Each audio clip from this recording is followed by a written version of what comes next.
दोस्तों एक बार फिर से स्वागत है आपका अपने प्लेटफॉर्म योगेंद्रा टाइम्स पर। हमने पिछले सेशन में दोस्तों पढ़ा था सूचकांकों के बारे में। वहां पे जाना था कुछ ऐसे महत्वपूर्ण सूचकांक जो कि 2019-20 के दौरान पब्लिश किए गए और भारत के विभिन्न आयामों पर वो व्यापक प्रभाव डालते हैं। तो इसी दिशा में हम आगे बढ़ते हुए आज चर्चा करेंगे बेसिकली कुछ ऐसी रैंकिंग की जो कि एग्जाम के लिहाज से महत्वपूर्ण है।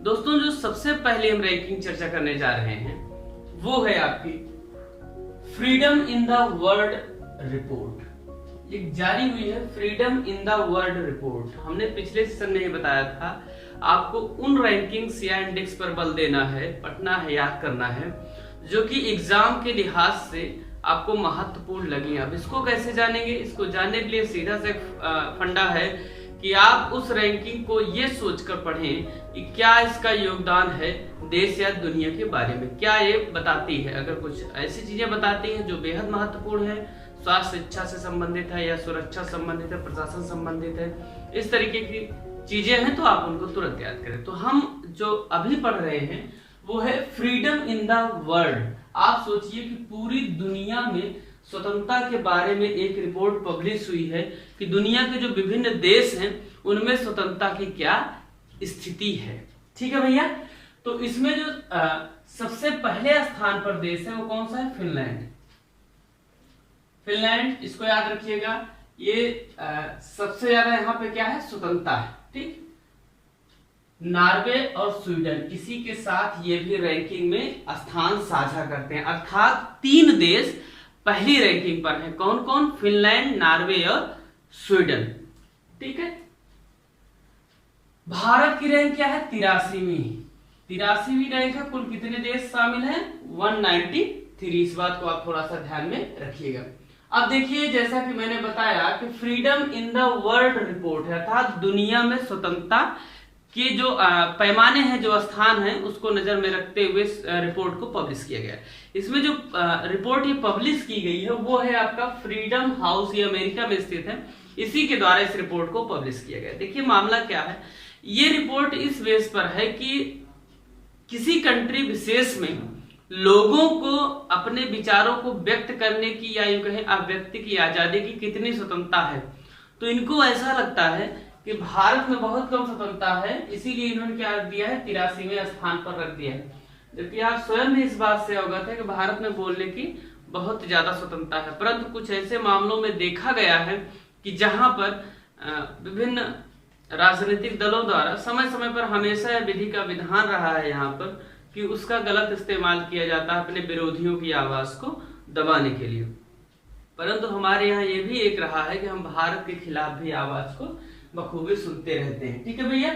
तो freedom in the world report जारी हुई है। किसने जारी किया? Freedom house. ठीक है। आगे चलिए, एक महत्वपूर्ण रिपोर्ट आई है, ये है लास्ट एट होम रिपोर्ट।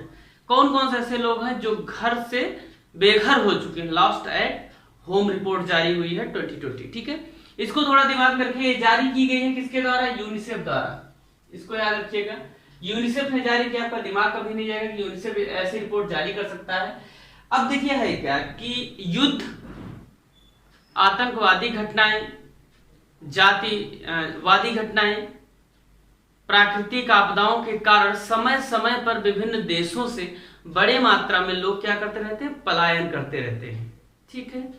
वो माइग्रेंट होकर एक किसी स्थान से दूसरे स्थान पर जाते हैं, परंतु यही जब माइग्रेशन कंट्री वाइड हो जाता है कि एक देश से निकलकर किसी दूसरे देश में चले जाते हैं तो उसे हम क्या कहते हैं? परमानेंट माइग्रेशन एक तरीके का। ठीक है भैया। तो ये यूनिसेफ द्वारा एक रिपोर्ट जारी की गई। इसमें कहा गया फिलीपींस से पूरी दुनिया में सबसे ज्यादा लोग बाहर गए हैं, बेघर हुए हैं, यहाँ से अन्य देशों में वो शरण लिए। ऐसा क्यों? आप जानते हैं इजराइल, जॉर्डन और फिलिस्तीन के बीच लगातार संघर्ष हो रहे हैं, जिसके कारण वहां पे आज मिसाइलें दागी गई तो कल मिसाइलें दागी गई, परसों गोले गिर रहे हैं। तो लोग इससे त्रस्त आकर क्या हो रहे हैं? वहां से निकलकर दूसरे देशों में शरण ले रहे हैं। तो नंबर 1 पे फिलीपींस है।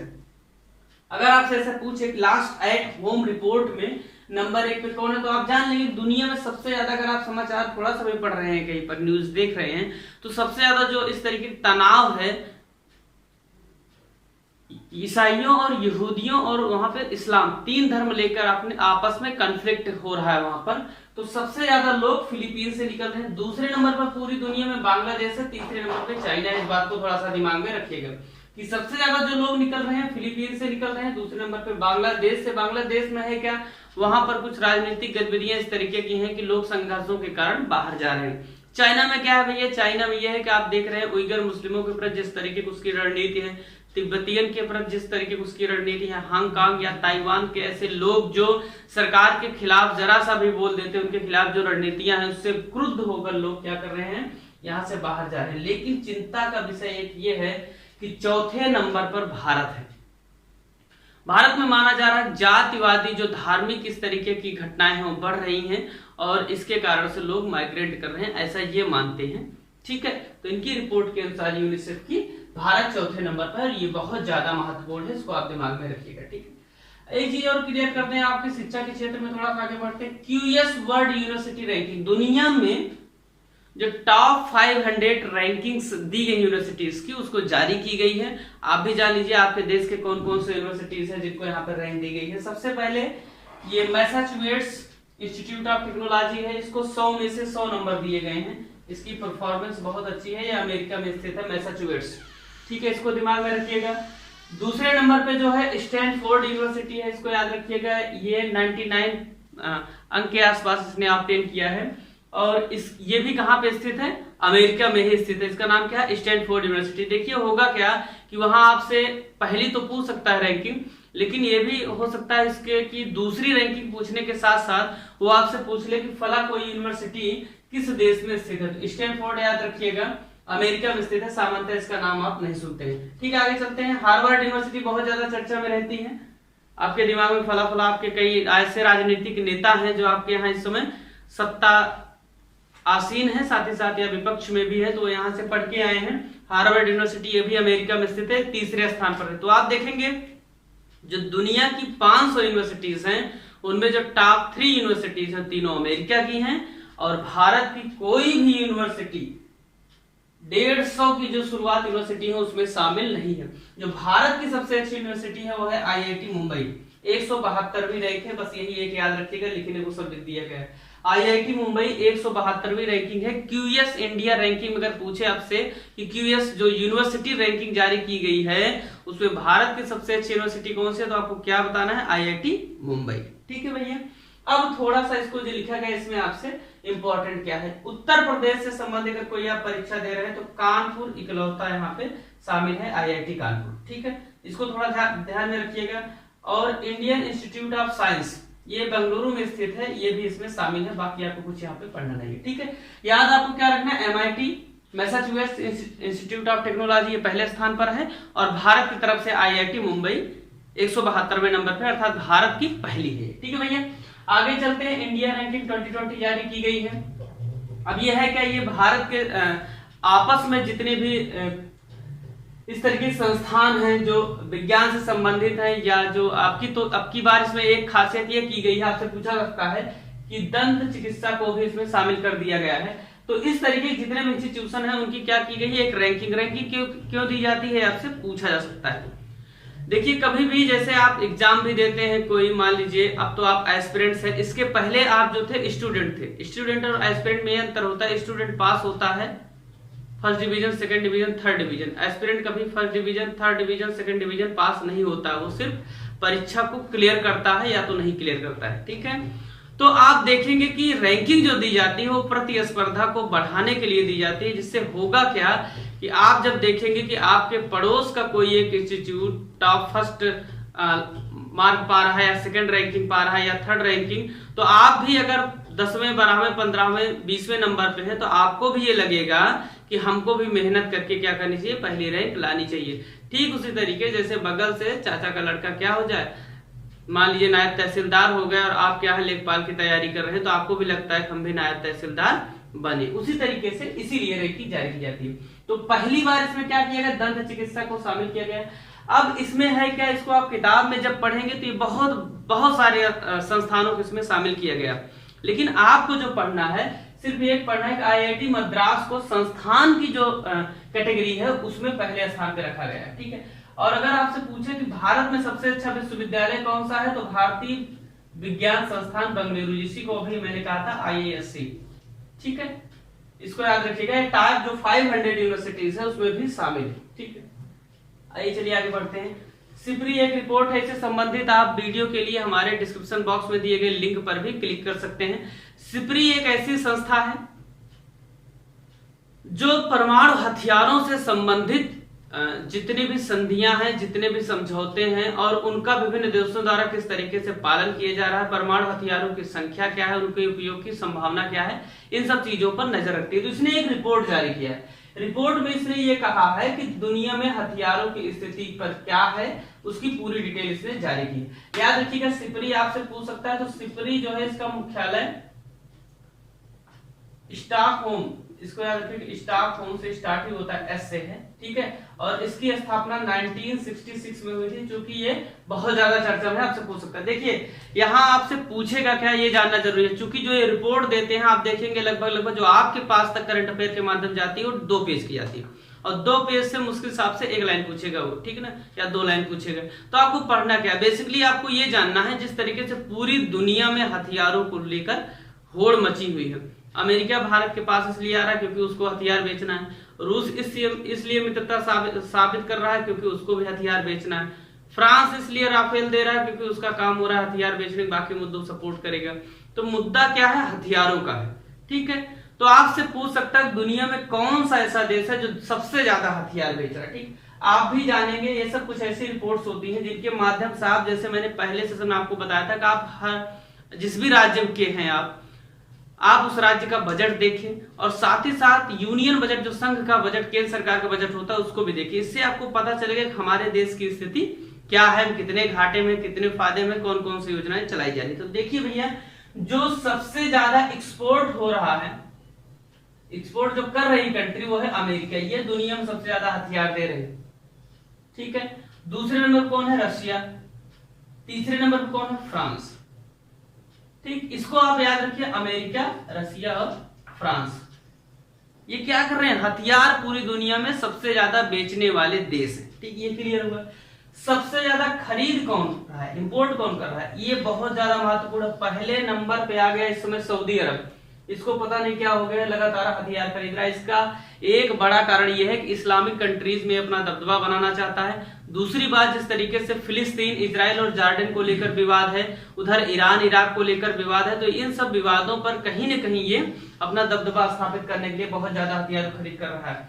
ये पहले स्थान पे, भारत आपका दूसरे स्थान पे है। एक ऐसा देश भारत जो कि शिक्षा पर महज 4% के आसपास पूरे जीडीपी का पैसा खर्च करता है, स्वास्थ्य पर लगभग 2.4% के आसपास पैसा खर्च करता है, वो दुनिया में दूसरा सबसे बड़ा हथियारों का आयातक है। आप देखेंगे सऊदी अरब, भारत और तीसरे नंबर पे मिस्र है।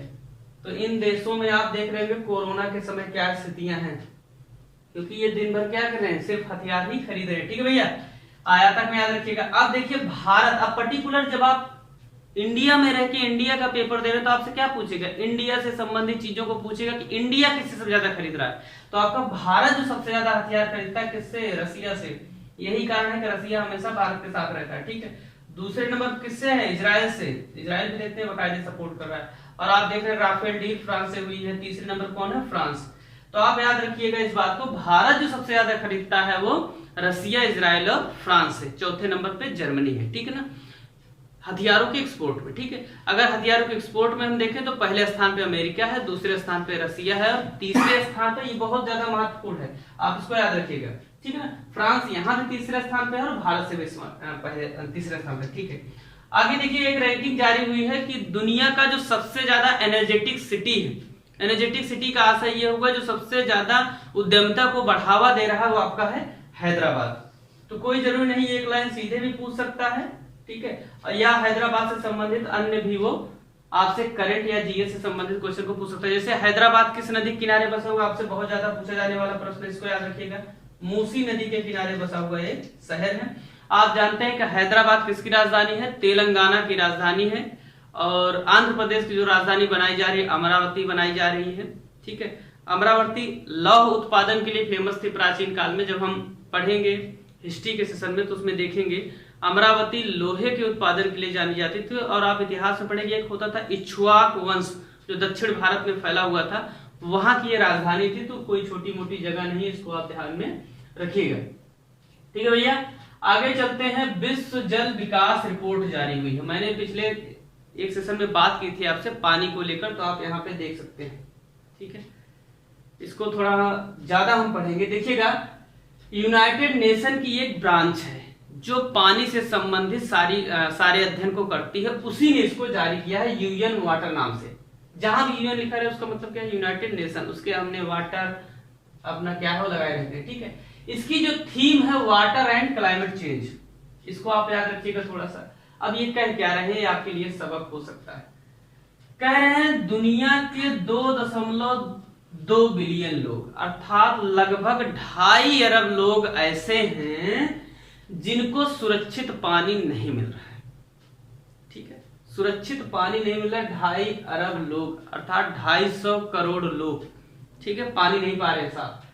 और 4.2 बिलियन लोग ऐसे हैं जो सही से स्वच्छता उनको नहीं मिल पा रही है, अर्थात गंदगी में जीवन जी रहे हैं। ठीक है ना, फिर चाहे वो मजदूर हो, फिर चाहे वो पढ़े लिखे हो, कहीं कहीं से क्या है, गंदगी में जीवन जी रहे हैं। तो ये आप देख रहे हैं, एक तरीके से 2.2 बिलियन अगर उसमें शामिल भी कर लिया जाए तो लगभग 4.5 बिलियन ऐसे लोग हैं जो क्या रहे हैं, कहीं के स्वच्छता और जल की समस्या से जूझ रहे हैं। हमने पिछले सेशन में आपको बताया था कि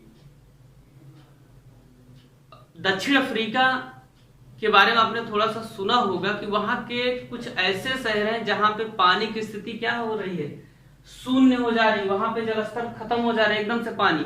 तो इसी स्थिति में क्या हो रहा है, चेन्नई आपका चला गया है, चेन्नई तमिलनाडु का एक प्रसिद्ध शहर है, ये हो गया है। और दिल्ली भी इसी क्रम में आगे बढ़ रहा है। और अगला नंबर चंडीगढ़ का, याद रखिए अगर भारत में जल संकट की सबसे ज्यादा बात होती है, चंडीगढ़ नंबर 1 पे रहता है। ठीक है, तो ये 3 शहर ऐसे हैं जो पानी की समस्या से जूझ रहे हैं। तो अगला नंबर क्या हो सकता है, आपके शहर का भी हो सकता है।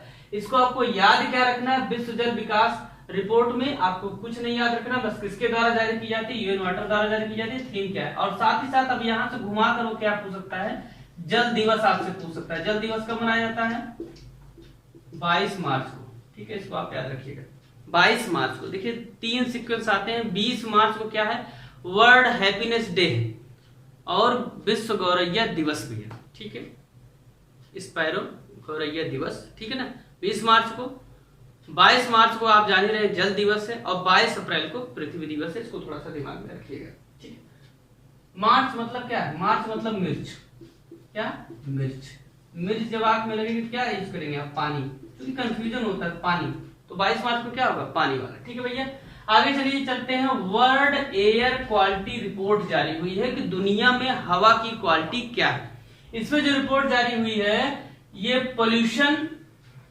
Pollution tracker, IQ care and green peas, ये 2 संस्थान हैं, इनके द्वारा जारी हुई है।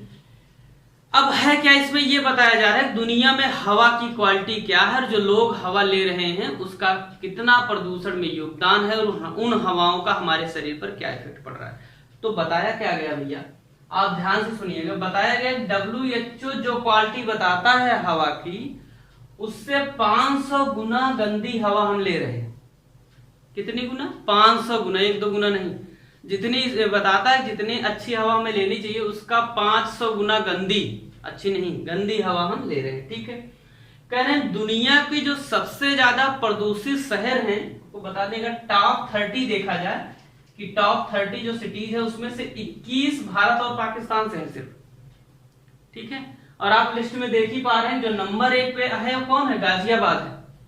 तो हम यहाँ पे बहुत आगे हैं, गाजियाबाद नंबर 1 पे है। दूसरे नंबर पे एक होतान नामक शहर। अब देखिए यहाँ पे कैसे पूछता है क्वेश्चन, वो ये भी पूछ सकता है दूसरे नंबर पे कौन है, या वो ये भी पूछ सकता है कभी कि होतान शहर कहाँ पे स्थित है।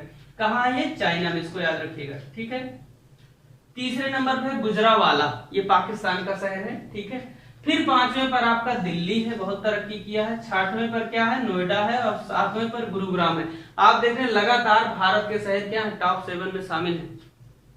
ठीक, तो अर्थात हमारे यहाँ क्या, हवा की क्वालिटी बहुत ज्यादा खराब है। और इसने क्या कहा भैया, इसने कहा कि 90% लोग दुनिया में ऐसे हैं जो एकदम बहुत ही ज्यादा प्रदूषित हवा को इनहेल कर रहे हैं, ले रहे हैं। अर्थात इसका आशय ये हुआ सिर्फ 10% लोग ऐसे हैं जो सही हवा शुद्ध पा रहे हैं, उनमें से भी 5% लोग मात्र ऐसे हैं जो प्योर हवा का कहीं न कहीं से उनको मिल रही है, जो शुद्ध हवा है, जो उनके लिए स्वास्थ्यवर्धक है। बाकी 5% जो है वो भी डाउट में है। ये इसकी बता रही है सूची, ठीक है, जो इसने प्रकाशित की। अब देखिए है क्या आपसे पूछ सकता है, जो सर्वाधिक प्रदूषित देश की अगर आप बात करें, दुनिया में सबसे ज्यादा प्रदूषित बांग्लादेश है।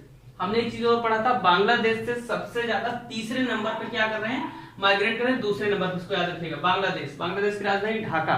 भारत और बांग्लादेश के बीच तिस्ता नदी सीमा बनाती है, इसको याद रखिएगा।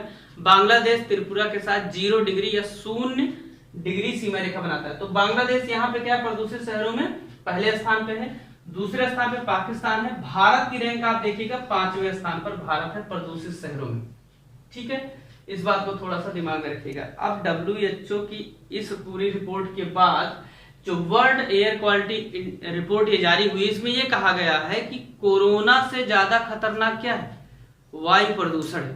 तो इसलिए मास्क लगाना एक कंपलसरी है, जब तक जिए मास्क लगाएं या तो पेड़ लगाएं, दोनों से आपको एक लगाना है। तो अगर आप पेड़ लगा रहे हैं तो हवा भी शुद्ध होगी और भविष्य में होने वाली बीमारियों से भी आप बचे रहेंगे। जल संरक्षण करें, पेड़ लगाएं और पढ़ते रहे आराम से, ठीक है, बने रहे हमारे साथ। कैसा लग रहा है आपको सेशन, आप कमेंट करके जरूर बताएं। बहुत बहुत धन्यवाद।